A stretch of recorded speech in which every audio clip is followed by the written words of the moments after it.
की जय श्री राम। भारत माता की जय। भारत माता की जय। वंदे मातरम। वंदे मातरम। वंदे मातरम।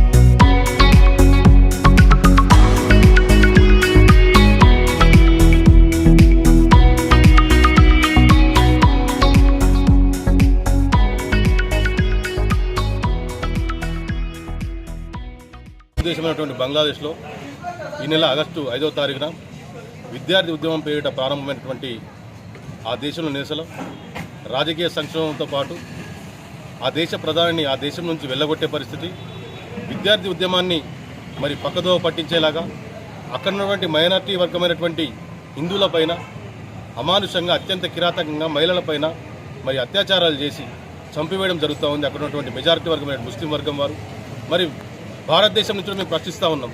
మరి కేవలం హిందువులపైనటువంటి దాడులు చేయడం ఎంతవరకు సమంజసమని అడుగుతూ ఉన్నాం. అట్లాగే ఆ దేశానికి క్రికెటర్ అయినటువంటి ఆ దేశ క్రికెటర్ పైన కూడా ఇంటిపైన దాడి చేయడం, వ్యాపార సంస్థలపైన దాడి చేయడం ఎంతవరకు సమంజసం అడుగుతూ ఉన్నాం.